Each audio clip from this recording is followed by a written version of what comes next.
గౌరవనీయులు మిత్రులు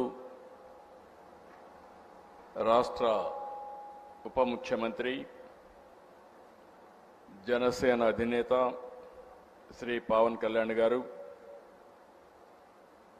బీజేపీ రాష్ట్ర పార్టీ అధ్యక్షురాలు గౌరవ పార్లమెంట్ సభ్యురాలు పురంధేశ్వరి గారు,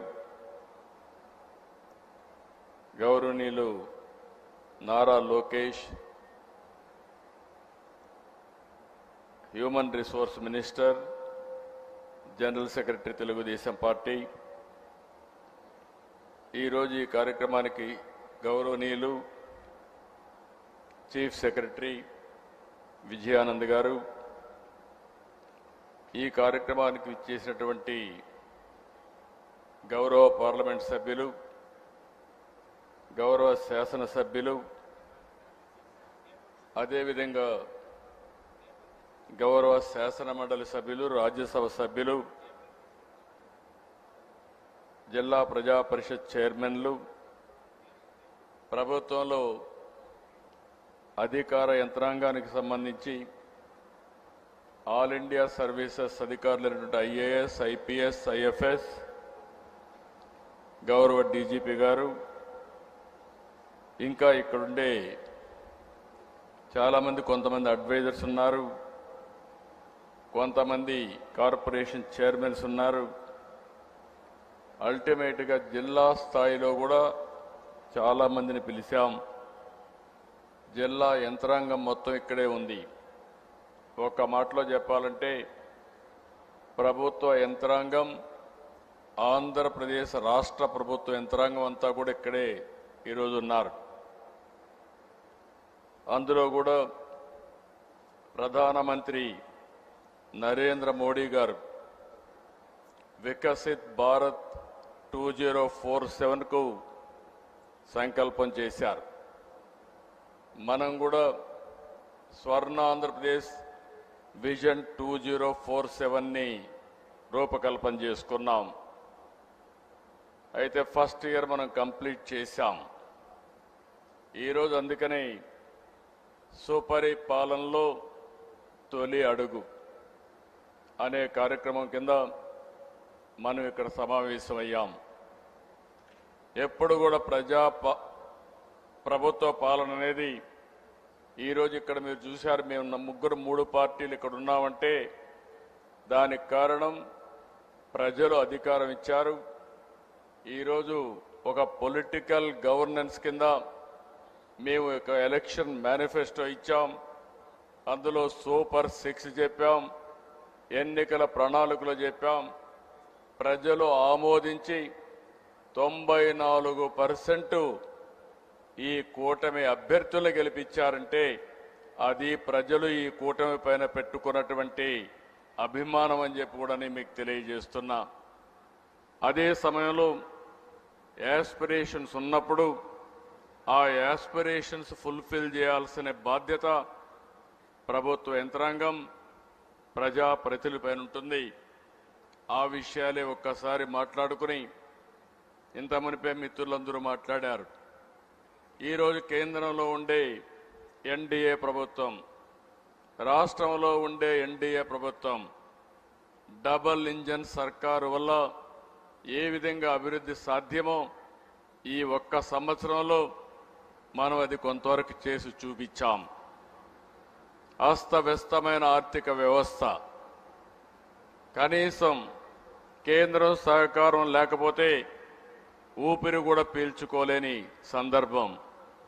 ఆ రోజు ఎన్డీఏ ప్రభుత్వం చాలా స్పష్టంగా చెప్పాం, విధ్వంసం నుంచి రాష్ట్రాన్ని కాపాడతాం, అదే మరి పునర్నిర్మాణ దిశగా ఈ రాష్ట్రాన్ని ముందుకు తీసుకుపోతామని చెప్పి ఈ ఒక్క సంవత్సరం తొలి అడుగు మాత్రం నేను ఒకటే మీ అందరికీ విజ్ఞప్తి చేస్తున్నా.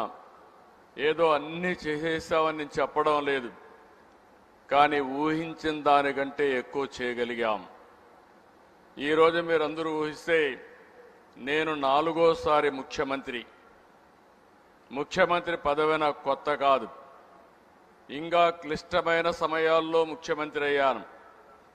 ఆర్థిక వ్యవస్థ 95లో అయితే చిన్న భిన్నమై జీతాలు కూడా ఇవ్వలేని పరిస్థితి ఉంటే ఆ రోజు